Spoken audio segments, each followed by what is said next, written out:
The nation of Whirlpool Islands was the most isolated place in the whole world. It was isolated due to the fact that no one from there could bend. It was because of their inability to bend that led to their isolation from the rest of the world. People talked about legends of how the sprites crushed all the island nation's people to never bend, and as a result people stopped going there, even traders. The Avatar himself never went to Whirlpool Island Nation. However, the Whirlpool people were blessed with two things: their minds and ability to manifest golden chains. The Whirlpool people were blessed with minds that created machines far ahead of their times, technology that the other nations could even dream of. Their ability to control gold chains were the most dangerous of all, as it had the ability to suck away their opponent's energy, which could be very dangerous to benders. However, even with all their advancements, they would never be able to share it with the world, as the Avatar sealed their nation away. They were stuck on their islands, never to interact with other nations. Only from the outside could their nation be unsealed. That was the turning point. The people of Whirlpool were enraged that the Avatar, the one who kept balance, dare seal them away. Thus the seeds of hatred and the outcry for vengeance were placed, and for 300 they waited, they endured, they advanced, they trained, and waited for the day till a foolish outsider, as they called others, to unseal them, and when they were free they would carry out their crusade of vengeance. That day would come when the new Avatar would reawaken. Land of Whirlpools, Uzushiogakure, capital of Whirlpool Island. Uzushiogakure was the capital of the Whirlpool Islands. It was also the seat of the royal family who controlled and ruled over Whirlpool Islands, the Uzumakis. The Uzumakis were one of the first and the oldest family to live on Whirlpool Islands, and as a result they invested into the land. This natural led them to gain more political power, thus making them the rulers of the many islands. Unlike other rulers, the Uzumakis were kind and easygoing people. In fact, most of the Uzumakis loved pranking. A boy sat on his chair overlooking his table, which was littered with maps. He had blood-red hair, violet eyes and fair skin. This was Naruto Uzumaki, son of Kushina Uzumaki and Minato Uzumaki, the current rulers of Whirlpool Island. Naruto was a very interesting boy for his age. Ever since he was 4 he was always learning, and when he reached the age of 8 he started his training in his golden chains, and others such as political and educational. He was a very bright boy, with an intelligent mind and a furious temper to go along with like his mother. When he reached 12 he started his military training regarding military strategy, tactics and firearms training. Whirlpool had a very unique military. For starters, everyone had to serve in the military for at least 2 years. From there you would be put in reserves and be called upon in the defense of the homeland. Unlike other nations, they had discovered gunpowder 200 years ago, and as such their firearms have developed greatly, but the Navy was their pride and joy. Their fleets consisted of massive metal ships with massive guns ranging from 6 inches to 18 inches. Some of their ships were designed to be fast for hit-and-run operations, while others slow with massive cannons with enough firepower to level the Fire Nation. Some were considered the jack of all trades with good enough speed and good enough firepower. Then there were the so-called flat tops. These had a command structure in the middle to the side while having a flat deck for their flying terrors called airplanes. For now their fleets remained in anchor since there really was no mission. When he was 16 he completed his training and began draw many plans of attack Aegis the outsiders when his nation was unsealed. Every generation of Uzumaki did this, and when they died out their children's carried on their tradition. Life was for him. When he was 4 his father passed away. His mother, who was pregnant at the time with his sister, grew depressed, but pulled through thanks to him. When his sister, Mito, was born a few months after his father's death, Naruto swore that he would protect her. He would be damned if anyone hurts his sister. His sister had just begun her studies since she herself was 12. I don't even know if these maps will even be useful. I mean, it's being 300 years surely new nations would have raised, right? Naruto asked himself, but then all of the sudden he felt a chill, and right at that moment one of his guards rushed in. Lord Naruto, your mother, Lady Kushina has summoned you. The guard said. Naruto nodded and got up. I wonder what mother wants? He mumbled. It was then he was tackled by his sister. Brother, where have you been? I haven't seen you in days. Mito said. Naruto chuckled. His sister was always hyperactive. Calm down, Mito, you know I was in my office most of the time. You could have seen me any time. Naruto said as he walked to meet his mother. Mito was walking beside him. I know that, but you're always working when you are in the office. Mito answered. Naruto ruffled her hair. When you have the same job as me you'll understand. Naruto said as he opened the door to the throne room, which right now was filled with officers from different branches of the military. Naruto raised an eyebrow. What is going on here? Naruto asked. Everyone looked towards him. The officers all bowed to their prince and princess. Kushina just smiled. "Well, you see, son, now is the time," she said, and Naruto gasped. His eyes widened. Now was the time. Some fool on the outside had unsealed their nation. Now was the time for them to strike. "So someone unsealed us?" Naruto asked. To which C nodded and gestured her hand, and an officer from the Air Force branch walked up. "Yes, Lord Naruto, and as to who out scout planes report of metal ships with coal engines heading towards us. Their insignia appears to be that of the Fire Nation. An armada of at least 200 ships is heading our way, but their ships are far too small and pose no threat to our superior vessels, and they also have no anti-air defenses, which means that the outsiders are still lacking in technology," the officer said before stepping back. "So I assume you want to lead our fleets into battle?" Naruto asked. His mother nodded. "Should I leave survivors?" Naruto asked. "No, kill them all. Not a single one of their ships must escape." His mother answered. Naruto nodded. "All right, I want all vessels to be prepared for battle and all planes on standby as well. I want all land divisions to prep for landing operations that will take place once this battle is over. Well, don't just stand there, move," Naruto said as he left the room. The officers soon filled out to carry out their commander's order. "Mother, is brother really going to war?" Mito asked her mother. "Yes, but don't worry, your brother is a strong boy, after all he is my son," Kushina said as she smiled. Everyone in the nation was cheering. 300 years off being isolated and sealed away, they now have their chance of vengeance. Soon people saw as their 2 fleets departed from port with one left at port to protection. They didn't have the resources to build a 4th fleet, but that would no longer be an issue. With the new territories they were bound to capture, they would have all the resources in the world they needed. Fire Nation flagship. The admiral of massive armada of the Fire Nation viewed out from the bridge. He grew a smile. They had over 200 ships that were fully loaded with troops, supplies and other resources they needed. "Sir, are you sure this was a wish?" this second in command asked. "Yes, it is. With the old Whirlpool Islands under our control, we can secure the southern water tribes. Not only that, but the Whirlpool Island will be a great secret shipyard since very few know of its existence," the commander replied. This invasion was his idea, but before he could even think of doing such a thing, he needed the Fire Lord approval. Many, such as Iroh, voiced their opinion, stating that the Whirlpool Nation should remain sealed away, but the Fire Lord approved of the invasion. It took them 2 years to find the key to unseal the Whirlpool Islands, and now they were steamed towards it. "I don't see why you are so afraid. I don't think that being isolated could help them. Those people who are weaker than the southern water tribes, I mean." He couldn't finish his sentence because one of his ship just went up in flames. All there was left was floating metal and wood.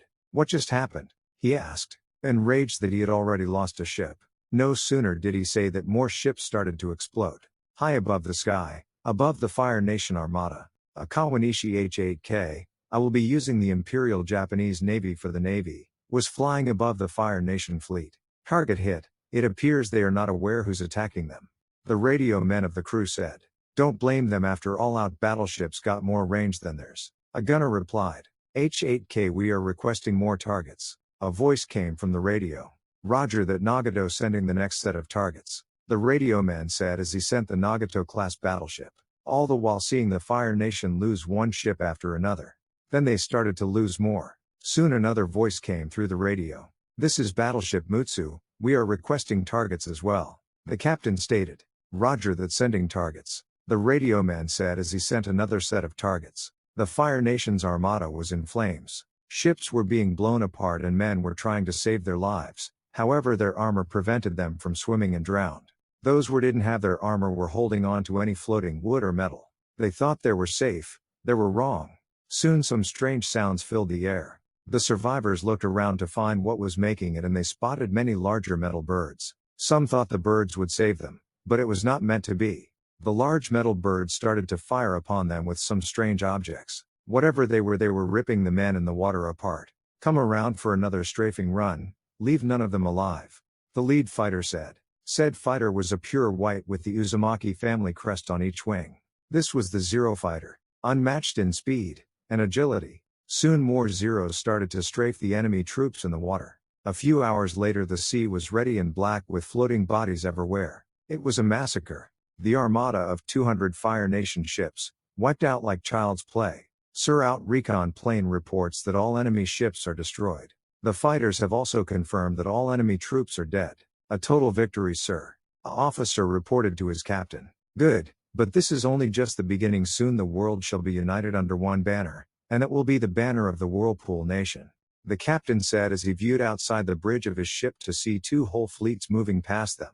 With them were troop transports, carriers, destroyers, cruisers, and most of all battleships. Now was the time for them to venture out of their island, to explore, to expand, to exploit, and to exterminate. We are about to embark upon the Great Crusade, towards which our people have waited for many years. The eyes of our nation are upon us. Let us make sure we not fail them. The captain said, and soon the battleship falls into formation along with the whole fleet. Their time was now. The South Pole, home to the Southern Water Tribe, sister of the Northern Water Tribe. The two poles are always covered in ice and snow, but people still lived on as if it were normal for them. However, what people did not know was that both poles had massive reservoirs of oil. Now to any other nation oil isn't a big deal yet, save for the Fire Nation, but even to them it is not necessary. For the Whirlpool Nation, however, it is a different story. Their entire military runs on oil. They were lucky that their island nation had massive oil reservoirs itself, and they had stocked up on lots of oil since most of the vessels didn't need it due to them staying at port for a very long time. Now, however, it was different. They were going to wage war and they were going to need it oil sooner or later, and so the first target was chosen, the South Pole. There was also another reason why they wanted to take the South Pole. Long before them being sealed away by the Avatar, the South Pole was part of the Whirlpool Nation. It was part of their homeland. The North Pole Water Tribe wanted to expand, but if they tried then they would have to fight the Fire Nation or the Earth Kingdom, and the air nomads lived up high, so who else to attack than people who couldn't even bend? It was a massacre. Towns and villages were destroyed and Water Tribe towns and villages built in their place, built upon their sacrifice. It didn't help that the other nations helped the North drive out or outright kill the Whirlpool natives. The Whirlpool Island were located south of the Fire Nation and west of the Southern Air Temple. A great place to build a naval base. Sir, the Second Fleet has reached the Southern Air Temple, but after scouting the area it seems that all the airbenders there are dead. A soldier reported. Naruto raised an eyebrow. So they're dead? What of the other temple? What did our reconnaissance recon have to say about them? Naruto asked. Same thing, sir. Just a bunch of bones and skeletons. The soldier replied. This got Naruto thinking. If the air nomads were wiped out, that meant that Whirlpool reigned supreme in the sky. Tell the Second Fleet to patrol around Whaletail Island. However, they are not be spotted. Have them conduct aerial reconnaissance. If I were the enemy commander, I would turn Whaletail Island into an outpost and a small naval base. Naruto ordered, and the soldier was off to relay the command. Then all of a sudden he spotted a white beam shooting straight up into the sky. What in the world was that? Naruto asked. I don't know, sir. Replied a observation officer. Plot a course to the South Water Tribe village. Use the images we got from our reconnaissance. Naruto ordered, and soon his fleet steamed forward. Southern Water Tribe village. Katara was just having another normal day with her brother, Sokka. However, that all changed. Lol, I just wanted to say that. When they found a boy in an iceberg. The boy's name was Aang, an airbender, with some weird arrow tattoos on his forehead, legs, and arms. The boy made them all go penguin sliding. However, they stumbled on an old Fire Nation ship. Aang, being the child he is, wanted to explore it. Much to Sokka's demise, it was while searching through the ship that Aang accidentally activated a trap which sent a flare high up in the sky. Sokka chewed them out for being too careless and told them to head back to the village. It was later revealed that Aang was indeed the Avatar. Which leads us to where we are now. Where is the Avatar? I know you are hiding him. A young boy with a scare on the left side of his face said. This was Zuko, exiled princess of the Fire Nation, and during his time of exile with his uncle he is being hunting the Avatar. He had seen the Fire Nation flare and soon mapped a course to the point of its origin. He grabbed an old woman. He's about this old, master of all four elements, Zuko stated, but got no answer. In his rage he threw a stream of fire towards the village people. But the fire was put out by airbending. Enough. I am the Avatar, Aang said. Zuko looked at him confused. You are the Avatar? You're just a child, Zuko said. Aang's eyebrow twitched. Who you calling child, firecracker? Aang fired back. This pissed on Zuko. He was about to launch a fireball when they all heard a thunder's echo, which was followed by a screeching sound which got closer and closer and was soon followed up by an explosion. The ice around the village was completely destroyed and water quickly started to take its place. Everyone run out of the village to more stable ground. They started to look where the echo came from and spotted a massive megastructure headed towards them. It was a ship. Many thought it was another Fire Nation ship, but the firebenders knew it wasn't.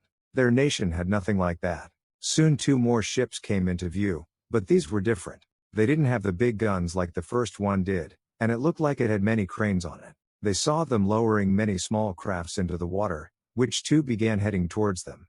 "Aang, we have to leave now," Katara said. She had a bad feeling about what was to come. Aang nodded. "Sokka, come on," Katara said. Sokka was going to protest, but one look from his sister shut him up. They made their way to Appa, Aang's flying bison, and flew off. Zuko noticed them fly away and would have given chase, but his uncle, Iroh, told him to retreat. Quickly boarding their ship, they made their retreat the opposite way of the income unknown fleet. Iroh glanced back and his eyes widened. He knew the flag those ships were flying. This was not good. Once both the Avatar and the Firebenders were gone, the crafts reached the shore and out came men wearing winter cloths with some weird weapons. They had long white trench coats, with complete black steel-toed boots, and iron helmets. Just look up World War II German winter uniform. The men soon surrounded the villagers with their weapons pointed at them. Soon a boy 16 years of age walked up.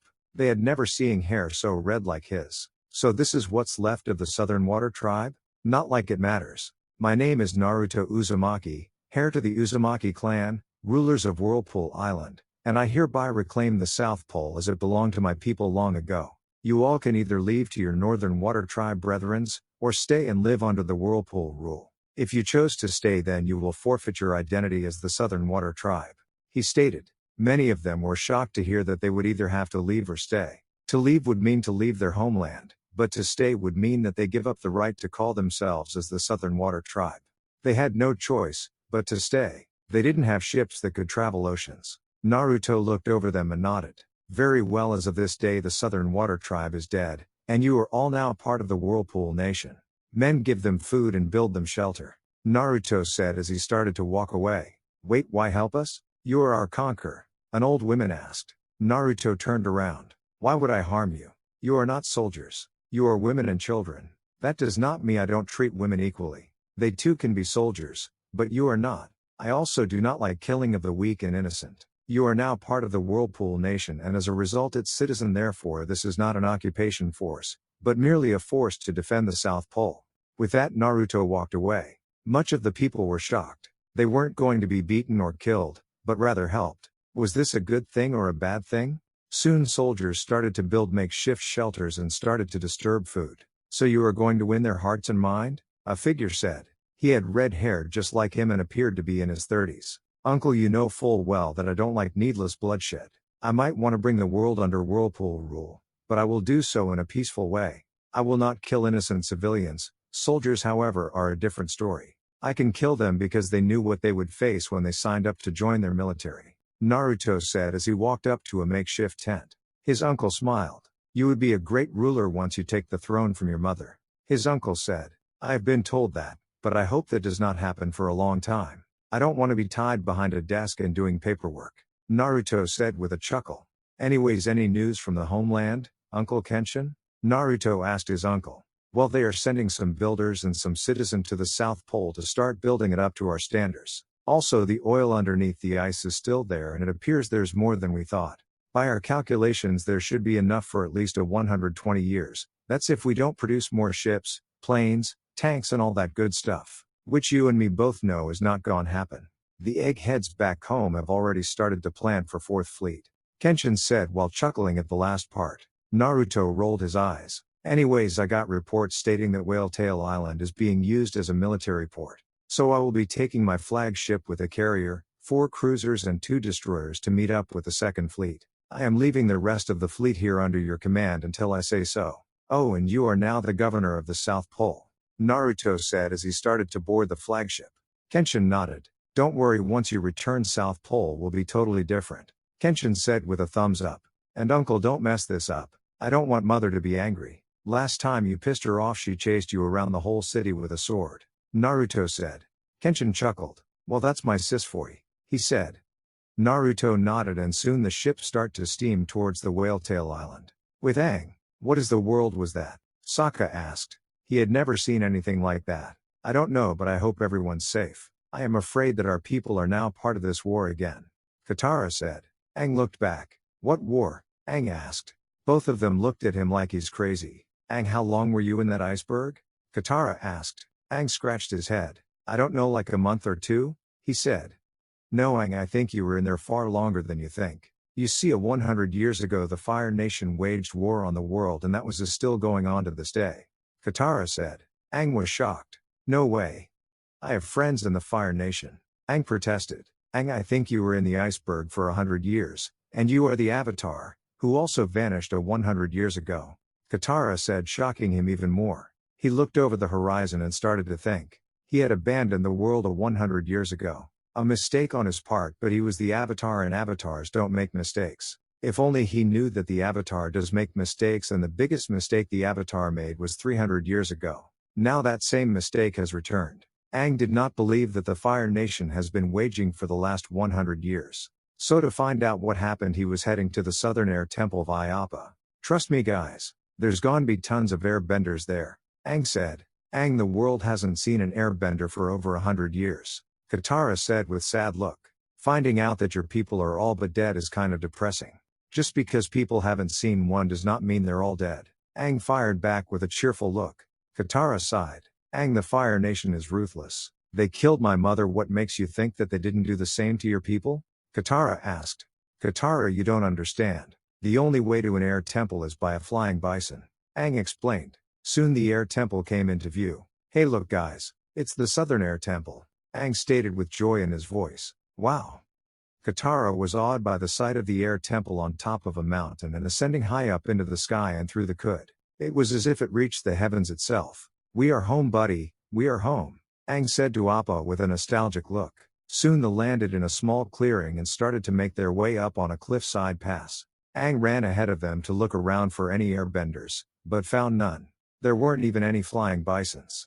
Katara and Sokka soon caught up to him. What's wrong?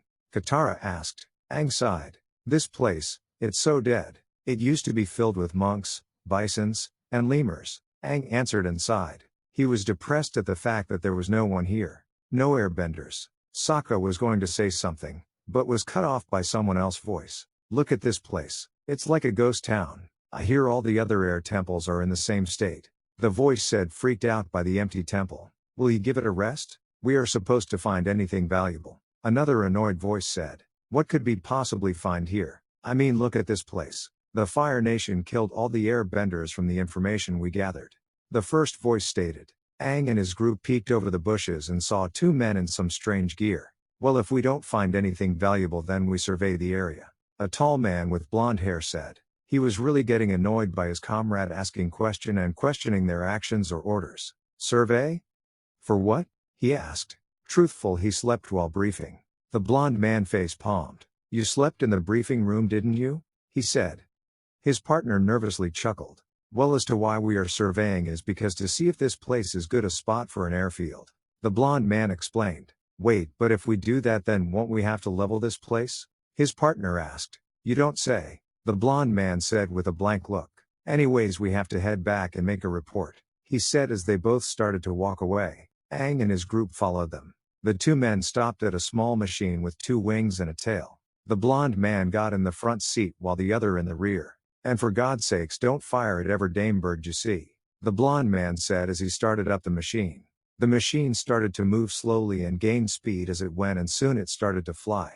A few minutes the machine vanished into the clouds. Aang was shocked to hear that all airbenders were dead. Not just here but even the other air temples. Katara was trying to cheer him up and Sokka was trying to figure who those people were. They weren't from the Fire Nation, that was for sure. Could those be the same people when we were attacked by the Fire Nation? He thought. If so, then what were they up to? With Naruto overlooking the report he had just gotten and some aerial images from the reconnaissance aircraft. The pictures showed a large Fire Nation naval base and a few dry docks. The base wasn't massive nor was it small, it was just medium. However, the most strangest picture was that of a small camp a few miles away from the base. At first he dismissed it as a small village. However, after looking closely he noticed that the camp protected by fences and had guard towers all around it. He thought that it might have been a secondary HQ, and if it was, then he would need to have boots on ground to secure it. Lieutenant, get me Fleet Admiral Akira, Naruto ordered. The lieutenant saluted and went off to get the admiral. A few hours later, Admiral Akira walked in. Akira was a tall man in his late 20s with silver hair and blue eyes. "Ah, Prince Naruto, what do you need of me?" Akira asked. Naruto rolled his eyes. "Come on, Akira, I am a fleet admiral too, so call me admiral, none of that prince stuff. I don't like it when people are formal with me." Naruto said, annoyed that they still call him prince even though didn't like it. Akira chuckled. "As you say, Prince Naruto." The admiral joked. Naruto grunted at the joke.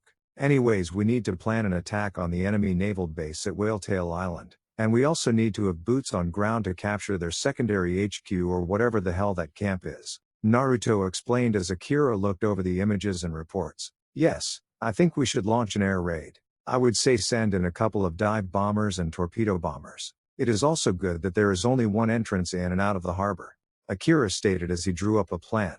Naruto nodded. "Yes, that is a good plan of attack. After all the enemy ships have been destroyed, we can send in our troops to capture the enemy camp.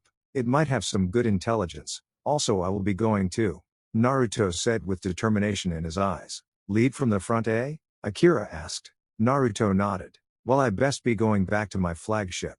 I'll get our fighters to start preparing for the attack. We strike at dawn." Akira as we walked out the door. 10 hours later. It was all quiet and still dark around the Fire Nation base on Whaletail Island, but the decks on carriers Shinano and Shokaku were buzzing with activity.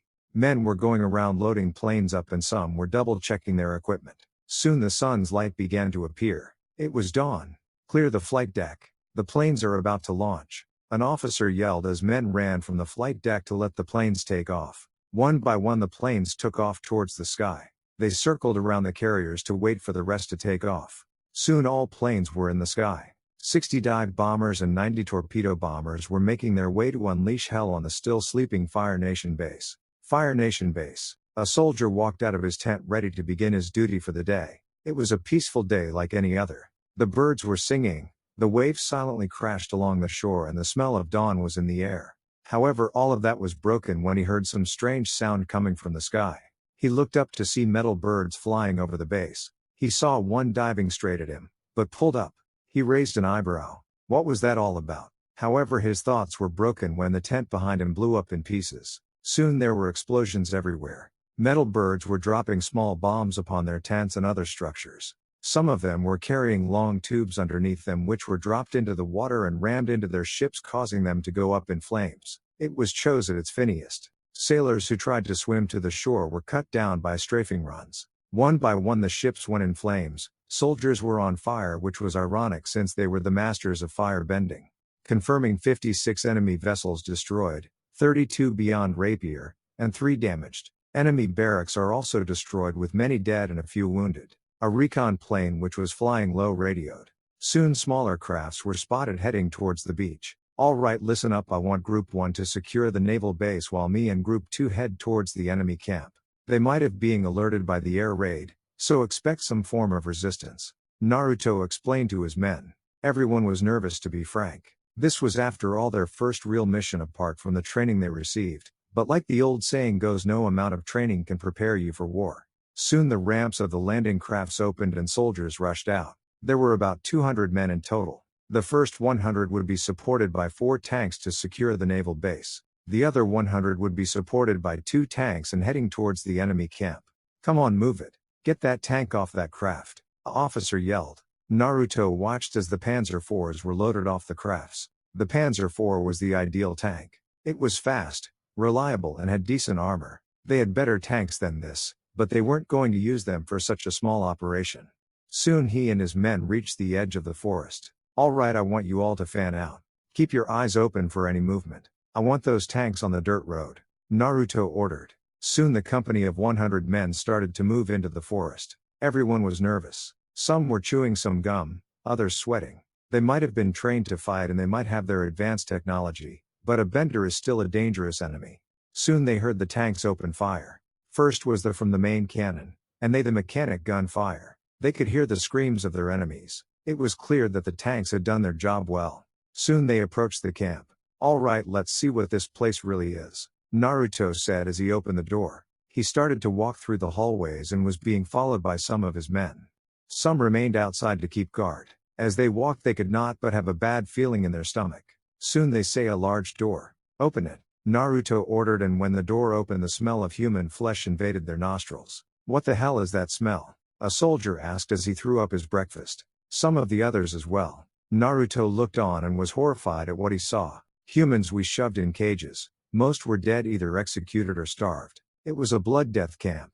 Look for any saviors and get the dead out of those cages, Naruto ordered. He radioed for more soldiers who upon arriving threw up like the first. Naruto walked thought the cages and looked at the markings. These were no ordinary people. These were benders. From water benders to earth benders, hell they even had some fire benders in here. They were exterminating benders and by the looks of it experimenting on them as well. Help, he heard someone ask for help, but it's tired and forced. He looked around to find the source of the voice. Soon he found a girl of his age in an earthbender cage. He opened the cage and walked up to her. Hey, are you alright? Naruto asked as he lifted her up. She was still alive, and by God he was not going to let a person who was starved for God knows how long die. Don't worry, you're safe, he said as he led her out. He saw his men pull the dead out of their cages and out of the buildings where they would be identified, if they could be.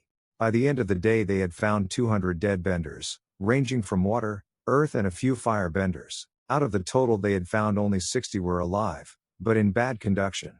Was this what the world had come to? Had the Avatar also abandoned this world like he had done to his people 300 years ago? It was then when Naruto realized that it wasn't the Avatar who could save the world. No, it was the people themselves who could. Sir, what do we do about these people? The officer asked Naruto. Naruto looked over the people and sighed. For now we need to give them food and give them medical treatment. After that I will let them do what they want to do, Naruto said tiredly. He knew war was hell, but what he saw in that camp was not war, that was downright inhuman. Did the Fire Nation really fall so low? Sir, we have captured some Fire Nation soldiers. Orders? A soldier asked him. Naruto stared at the captured Fire Nation soldiers. On one hand he could execute them and on the other he could obtain some information. Naruto got and approved them. Get every ounce of information you can out of them. Torture them if you have to. With that Naruto walked away from the horrified Fire Nation soldiers. They themselves had never been tortured, but rather they had tortured others. Some were going to run for it, however, before they could golden chains drag them away for interrogation. Naruto was in conflict. Sure, he wanted to bring the world under Whirlpool rule, but what good is an empire if the subjects don't like their rulers? He for one did not like the Avatar and the outsiders, but seeing how badly these people were treated made him rethink about the world and his goals. He still hated the Avatar, but the people of other nations were a whole other subject. His nation was sealed away for 300 years and over time people forgot and erased his people from history. Only few knew who the Whirlpool people were. Should those who had no clue what Whirlpool was pay for the mistakes of their ancestors? Should the youth pay for what happened 300 years ago? Naruto looked down from the hill he was standing at. He saw how his soldiers treated now freed benders. They held no hate but rather just the need to help them. It was then he knew what to do. A few hours later all the benders were gathered near the docks of the captured Fire Nation base. Naruto got up on a Panzer IV and stood on its turret. He coughed in his hand to get everyone's attention. Hello, my name is Naruto Uzumaki, heir to the Whirlpool Nation. I'm also a fleet commander. As you all know, you all were saved by us, the Whirlpool forces, and now that you are all treated and fed you have the choice of leaving and doing whatever you want. However, I have a proposal for you. You have two choices. You can leave and be free, or you can join the Whirlpool forces as the first benders in Whirlpool's history. If you do, you will be given proper training, food, wages, and a place to stay. Naruto said, shocking many of his soldiers. Akira, who was at first shocked but later smiled. This was Naruto he was talking about, always doing the unexpected. Soldiers of Whirlpool, I know some of you are shocked and even angry by my decision, but look around you. They people don't have a clue who we are. It was their ancestors who we should blame. It is the Avatar who we should blame, not the youth. For should the son bear the sins of his father? Naruto asked. Some of the soldiers started to thinking and started to agree with him. Maybe having benders in their military won't such a bad idea. So who wants to join the Whirlpool Nation to bring about peace to this world? For it will be us who brings peace and balance to the world, not the Avatar. Naruto yelled, asking the benders to choose. It was all quiet as the benders looked at each other and murmured. Naruto sighed. Perhaps this wasn't a good idea. He looked back to see a hand raised. It was that girl he had saved. Soon more hands went up, and soon all the hands were up. Naruto smiled. Then I welcome you all as the citizens and soldiers of the Whirlpool Nations," Naruto said as he outstretched his arms. Akira could not help but laugh. This was Naruto all right. "You are destined for great things, Naruto," he thought before he started walk by the makeshift tent. After the long day of getting everyone settled in, Naruto was tired, so he went back to his tent and was sleeping peacefully in his bed. Well, that was when he woke up and found himself in a place that was totally white. "Hello there, my boy," a voice of an old man brought Naruto out of his thoughts. Naruto turned around to find an old man floating in midair. He had two horns coming out of his forehead, and had white hair. He was also carrying some kind of staff. "Who are you?" Naruto asked as he narrowed his eyes. The old man laughed. "Why, I am your ancestor," the old man said, shocking Naruto. The old man saw Naruto's shock and sighed. "Well, I am the father of the girl who was the first Uzumaki," he corrected. Naruto then nodded. "What do you want?" Naruto asked. Surely there must be a reason why his ancestor had contacted him. "Ah yes, you see, I am going to tell you the truth," he stated, leaving Naruto confused. "What truth?" he said, tilting his head. "The time before the Avatar," he answered. Naruto's eyes went wide. He was going to be told of a time before the Avatar. You see, before the Avatar even came to be being, there was a different type of energy in people. It was called chakra. I was the one who introduced chakra to the world, hoping that people would better understand each other. It was going so well until two spirits decided that the energy known as chakra be destroyed and its users either killed or exiled. These spirits were Rava and Vatu. Rava was the spirit of peace and light. She wanted our kind gone since she saw us as a threat. So after fusing with the first Avatar, Wan, he drove our people out. But it was Vata, the spirit of chaos and darkness, who killed much of our people before taking away our chakra. After that, both of them fought like fools, with Vata being sealed away and Rava being what gave the Avatar his power. I was too old and soon passed away back then. As such, even my powers could not stop them," the old man said sadly. "However, I had left my spirit back here to ensure that at least one of my descendants have my power," the old man said sagely. "And what is this power of yours?" Naruto asked with a raised eyebrow. "It is called the Rinnegan. With this you are God amongst mortal men. The Rinnegan even has control over life and death. How I got it I do not know, since it just awakened one day, but I used it to bring peace to the world. A peace that the Avatar shattered," the old man said. "So will you take my power and use it to bring about peace once more?" he asked Naruto. "Yes, I will, and if I have to kill them, so be it, for without war there can be no peace," Naruto said with determination. The old man nodded and put his hand on Naruto's forehead. Naruto jolted out of his bed and almost screamed. The pain going through his eyes were as if someone had dropped small molten needles in them. A few minutes later the pain subsided. Naruto could now feel some kind of power coursing through him. It felt like his golden chains, only it was bigger, like a vast ocean. He picked up a mirror and gasped at what he saw. His eyes were purple with 6 rings in it. He figured that this was the Rinnegan. Soon he was hit with wave after wave of knowledge on how to use it, its powers, abilities, and how to grow stronger. A few minutes more later Naruto relaxed and went back to his bed. What a day today has been. First I get some benders to join my force, then I meet my ancestor, which leads me finding about our history, and then these eyes. With this I can bring peace to the world, and with these eyes I will make sure that the Avatar is never reborn again.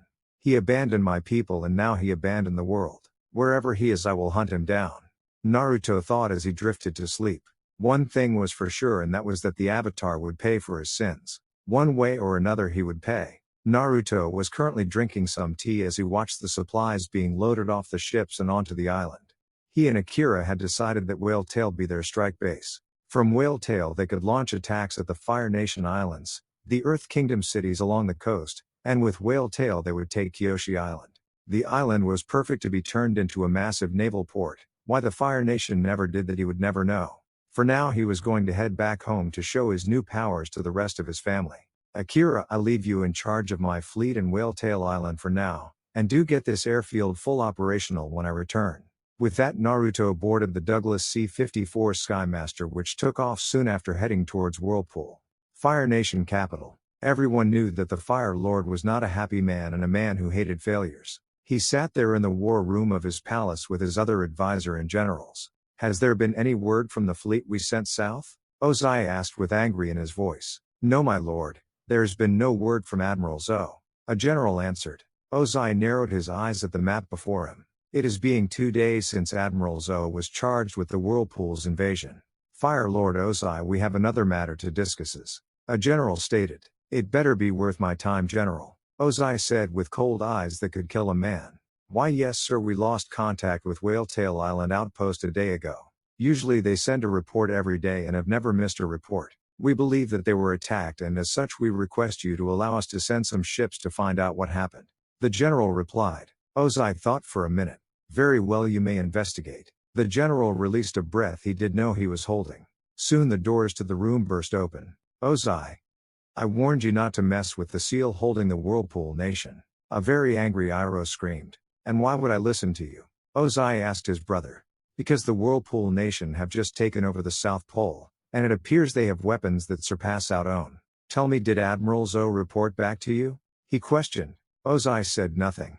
Iroh narrowed his eyes. Then we can assume that his fleet was obliterated. Iroh said with a straight face. Everyone was shocked to hear that their armada of 200 ships was obliterated. We don't know that. Besides, there could have been survivors. Ozai fired back. Iroh sighed at this brother's stupidity. Ozai, we are talking about a nation that was sealed away by force 300 years ago. Do you really thinking that they would just let themselves be conquered after they were unsealed after so long? As for survivors, they could have killed them all for we know. Now you have unleashed a nation with military might that is beyond our time.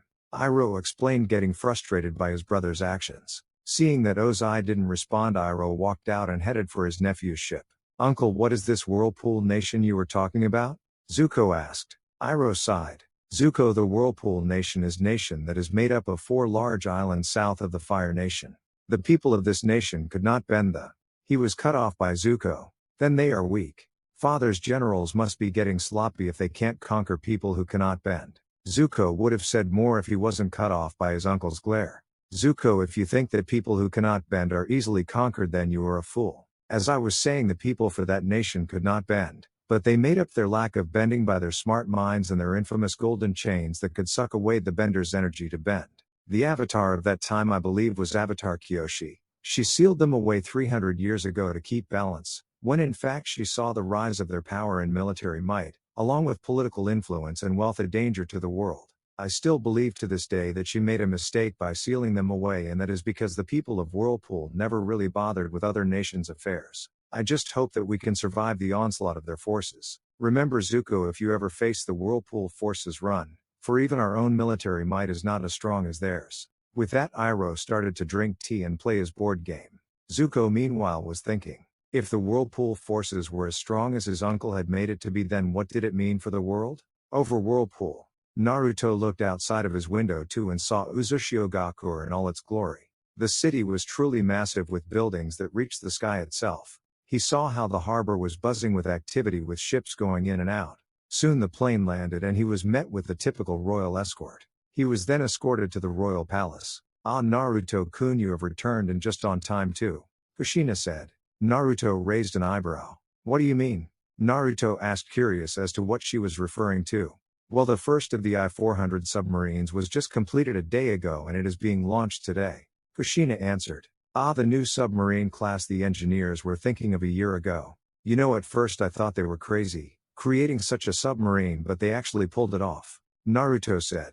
Brother, you're home, Mito said as she tackled the Naruto. I am Mito, but only for a while, he said, chuckling at his sister's pout. How long will you stay? She asked. About a week. I do have a war to win, you know, Naruto said. About the war? So how many nations know of our existence? Kushina asked. Naruto sighed. Only the Fire Nation, I believe. The Earth Kingdom doesn't have a clue, and we just took the South Pole not too long ago, Naruto answered. Kushina nodded.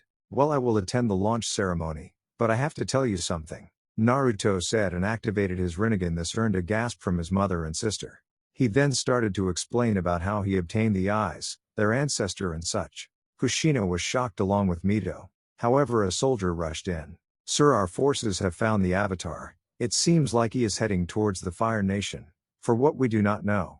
The soldier relayed the message. Naruto nodded. It seems like I must leave now, Naruto said with a sigh. But you just got here, big brother, Mito yelled. I know, but the next time I come I will stay for a longer time, Naruto said while messing up her hair. Kushina smiled. She really loved her children and could only wish that Minato was here to see them grow up. I will return soon, Now Mito, I want you to study hard. I will need a commander soon on the battlefield. He said with a smile. Naruto turned around and left the palace. For now he had a war to win. 6 hours later, Naruto's plane landed on the carrier Shinano. He got out and went straight to the bridge of the carrier. The captain of the ship saluted him, to which Naruto returned a nod. Where is the avatar now? Naruto asked. Sir, one of our recon plans is tailing him. He is keeping tabs on him. And also it appears that there's a Fire Nation ship following him. The captain informed. Good, and make sure you follow him and do not send any fighters to attack him. Remember, he is an airbender and can bring down our planes. Naruto ordered, and the captain nodded. This wasn't Naruto's whole fleet, as he only had his battleship, 4 cruisers, 2 destroyers, and the supercarrier Shinano. They soon noticed that there was a Fire Nation blockade. Sir, there is a Fire Nation blockade up ahead, an observation officer replied. Naruto thought for a minute. Then he smiled. Run that blockade, Naruto said with excitement. Soon all the vessels were going at their top speed. The destroyers went ahead to harass the enemy. With the Fire Nation blockade, Commander Zhao was ordering his ships to open fire on the Avatar, all the while ignoring the fact that Zuko's ship was out there and it took some hit. Well, that all changed when out of nowhere 2 fast ships opened fire from multiple turrets at his ships. He was shocked to see his ship taking such severe damage, but soon more of his ships went up in flames as 5 more larger ships came into view. Their attacks were ruthless. Zhao was forced to retreat with the remaining of his blockade fleet. Zuko, seeing his chances, chased after the Avatar at full speed. Sir, the Fire Nation ship is retreating and our recon plane has to return as it is running out of fuel. Also, we have lost track of the Avatar, but from the reports he is heading towards a fire temple. For what we do not know, an officer reported to Naruto. Naruto hummed for a while. Send this message to the other half of my fleet. You are to arrive way to the Western Air Temple as soon as possible. That also includes the battleship Yamato. Naruto ordered. Some people in the bridge were shocked. But sir, don't you thinking that bring the Yamato is overkill? The captain asked. Naruto snorted. There is no such thing as overkill in war, captain. Tell them that any military ship they encounter, whether it is the Fire Nation or Earth Nation, sink it, Naruto said before he walked out of the bridge and to the flight deck to practice some of his Rinnegan abilities. He might know the attacks, but knowing them and knowing how to use them are 2 different things. With Aang had reached the island that he saw in his vision, and now he was talking to Avatar Roku. Avatar Roku, I don't understand what my vision meant, Aang asked, getting really frustrated by his inability to find answers on his own. Roku sighed. Aang, what you saw was Sozin's comet, which will appear by this summer. Originally I would have asked you to master all 4 elements by the end of this summer to stop the Fire Lord. However, there is a larger and a more deadly enemy than the Fire Nation on the rise, Roku said. This confused Aang more. What do you mean, Avatar Roku? He asked. Aang, about 300 years ago Avatar Kyoshi sealed away the island nation of Whirlpool, and from what the spirits have explained to me, Whirlpool was not pleased by the Avatar's decision. Aang, what I am saying is that Whirlpool will stop at nothing to kill you, but they also want to bring the world under their rule. You must stop them, Aang, so you must master the 4 elements as soon as possible. The Fire Nation would easily lose to the Whirlpool forces. My time for now is coming to an end. There is danger outside, I will help you this time, but remember, be aware of the one who wields the eyes of God. With that, the door to the room opened and Roku was met with a barrage of fire. He quickly deflected the fire and the temple started to fall apart. Quick, we must get out of here. Avatar Roku is going to destroy the temple, the fire sage that helped them said. Quickly they all ran out and got on Appa. First they need to head towards the Northern Air Temple. From there they would head to the North Pole to finding a teacher for him to master water bending. What did you mean by the one who wields the eyes of God, Avatar Roku? Aang thought. Little did he know that he would meet the one who wields those eyes very soon. 6 days later, Naruto sighed as he watched his men tend to the badly starved and beaten benders. This was the 5th camp they had crossed and it seemed like there was no end to them. It apparent to Naruto that the bigger camps were the Fire Nation territory, and it also became apparent that some of these benders were here when they were children, most likely to brainwash them into fighting their own people. However, Naruto freed them and gave them all the same choice as he did with ones in the beginning. Naturally they chose to join his side. They had nothing to go back to, no friends, no families, and all the nations were corrupt to the core. Naruto now had 200 benders in his command, with 100 earth benders, 40 water benders, and 60 fire benders who chose to question their own government, and for that alone they were sent to these camps. All the benders were very well treated and it took them no time to fit in. They were all pretty thankful to be broken out of those camps. Some recalled about their experiences in the camps, the constant torturing, experimenting, beatings, and exactions that occurred in the camps were pretty gruesome. It didn't take long before news reached the Whirlpool people off such stories. Needless to say, they were revolted by such barbaric acts committed by the Fire Nation, and it didn't take long for the press to start printing propaganda against the Fire Nation.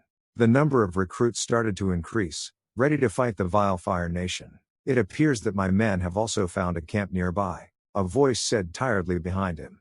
He turned around and saw Akira. Really? Did they find any survivors? Naruto asked. Akira shook his head. I am afraid there were none. When we reached the camp, all we found was a large open ditch with burned core of prisoners. They burned them all to death. Akira said sadly. Naruto clutched his hand so hard that blood started to seep out. Naruto, calm down, it's not your fault. Akira tried to reassure Naruto. Not my fault? Look at these people, Naruto said while pointing at the benders who were being treated by medics. They have been through hell and most of them have spent most of their lives in those bloody camps. We could have saved them. Naruto yelled, his anger reaching a boiling point. Naruto, this is war and you know that we can't save everyone. As much as I hate to admit it, we can't save everyone. The only thing we can do is prevent such acts from happening ever again, he stated sagely. Naruto merely looked on. He would never allow such a thing to happen, not if he could help it. Akira, you know my next course of action, correct? Naruto asked with no emotion in his voice. Yes, you plan to bring the North Pole under your control for the oil reserves there, Akira answered. I want your fleet to patrol the Fire Nation borders. Seize any Fire Nation ship going in or out. Also liberate any and all of these camps. I authorize you to select any and all military targets for either destruction or capture, but your main goal is to isolate the Fire Nation. Not a single ship wearing the Fire Nation flag must pass through your blockade. Is that understood? Naruto ordered. I understand. Though what of the Third Fleet? Akira asked. Naruto raised an eyebrow. What of it? He asked. The Third Fleet is at port and waiting for orders, Akira said with a straight face. Oh, sorry, guess I forgot about them. He. Well, as you know, they don't have an admiral since the Third Fleet is pretty new, Naruto said while running his fingers through his hair. Why not your sister? She has a very bright mind and is some case smarter than you, Akira said, not noticing the twitch on Naruto's forehead. Well, what can you say? She did after all learn from the best, Naruto exclaimed proudly. Yes, truly Lady Kushina taught her well, Akira stated. All of the sudden Naruto got depressed and started to draw circles with black clouds over his head. Akira burst out laughing. Naruto might be a smart guy, but it was so easy to beat him when they talked about his sister. Well, mother said that she is sharper than me and is almost done with her studies. Who knows, maybe she can be the admiral of Third Fleet, Naruto said sadly while looking up the sky. He didn't like the idea of his baby sister having to fight in this senseless war, but alas, it seemed like she was going to one way or another. I still can't believe that the Avatar is a child. He's only a year older than your sister, Akira said sarcastically. Naruto nodded. And to top it off, he's an airbender, and airbenders were known to be pacifists. In all likelihood, I doubt that they boy has seen death, let alone a way, Naruto said. Just then a soldier walks up to them. So you have a letter from your mother, the soldier said, handing him the letter. He quickly starts to read the letter and soon his eyes widened. Akira noticed his change of expression. What's wrong? He asked. Mito was just made admiral of the Third Fleet, Naruto said with disbelief. Akira had his jaws on the floor. Were they jinxed or something? But she's only 13. Are you sure that you read the letter right? Akira asked. It seems like she finished her studies way too early, Naruto said, rereading the letter. What about her military training regarding weapons? Akira asked. Not need. She is the best golden chain wielder in the whole clan. Even better than our mother, and she was never good at handling weapons, Naruto said. He knew his way smarter than him, but he didn't that she was smart enough to have the position of admiral at the age of 13. Then again, he got the position at the age of 16 and that was only a year ago, so who's he to question? Not only that, but she's coming here, Naruto said. Akira raised an eyebrow, but he quickly spotted a bit of red from the corner of his eyes. Wait, when did this letter arrive? Akira asked. Well, it was mailed about 3 days ago and arrived here day ago, Naruto said. As soon as he said that, he was tackled to the ground. Hey big brother, Mito said happily. Naruto sighed. He could never make her stop tackling him. Mito, what are doing here? Not that I am not happy to see you, Naruto said as he got off. Well, I would have arrived with my fleet, but it was too slow. So I hope to ride on a transport plane to get here as soon as possible to help you, Mito said, all the while keeping her smile. Naruto sighed once again. His sister was so cheerful all the time. Mito, I appreciate that you are tiring to help, but how can you help when your whole fleet is halfway across the ocean? Naruto asked sternly. Oh, well, I can help by making food for everyone, Mito said, tiring to defend herself. Naruto shook his head. Never mind that, now tell me, which ship is your flagship? Naruto asked. Oh, that's right, you see, my flagship is the Bismarck-class Bismarck. I also have her sister ship the Tirpitz under my command as well, Mito said proudly. So they gave you our two latest battleships, eh? My Yamato class still is the largest and the most destructive than yours, Naruto said, causing Mito to pout cutely. Akira laughed out loud. Yes, well, my Iowa-class battleships are far better than both of yours. They are faster and have better fire control than both of yours, Akira said in an attempt to show off. He didn't notice Naruto smirk. Well, we really don't need all that, seeing that our enemy's ships have catapults for main batteries. Also, did you forget that you have 2 of the Iowa class under your command? The other 4 are my mother's command, Naruto said, causing Akira to grumble smartass. Mito, since you're here, I want your forces to establish bases in Earth Kingdom territory. Use the airfield at Whaletail Island to airlift supplies and troops. While you do that, go along the coast of the Earth Kingdom and destroy any military installation. Also, try to sneak some spies as well. We will force them to retreat inland, since the coast would be a dangerous zone due to our constant attacks, Naruto ordered. Mito happily nodded her head. She would go through hell for her brother as would he for her. He always helped her when she was in trouble. She really looked up to her brother as a role model. What will you be doing, big brother? She asked. Well, my forces will be heading up north, Naruto answered. Mito raised an eyebrow. Shouldn't the Fire Nation be his first target? Naruto saw her confusion and chose to elaborate. The North Pole has massive oil reserves just like in the South. Also, I believe that the Avatar is heading there as well, Naruto answered. What makes you think that? Akira asked. The Avatar is just a child, so it is safe to assume that he still needs to master all the other elements, and since most of the Southern Water Tribe waterbenders are dead, he needs to go to the Northern Water Tribe to find a teacher. So really, I am killing 2 birds with 1 stone, Naruto explained. Akira and Mito both nodded. Soon all 3 of them started to carry out their individual tasks. Fire Nation capital. The Fire Lord was furious. The naval blockade set up by the Fire Nation was utterly destroyed by an unknown enemy. Do we know who destroyed our blockade? He asked. Everyone was stiff as a tree. Finally, Commander Zhao stepped up. Sir, I believe that it was the Whirlpool forces. I saw the flags those ships were carrying, and it was the same flag I saw in the archives. My lord, their naval power far surpasses ours in every way. Their ships are faster, and have better weapons. Our blockade stood no chance, Zhao said. Ozai was becoming more and more furious. Commander Zhao, I hope you can redeem yourself when you invade the Northern Water Tribe, or else. Ozai left the threat hanging. I will not fail you, Fire Lord Ozai, Zhao said as he walked out of the war room.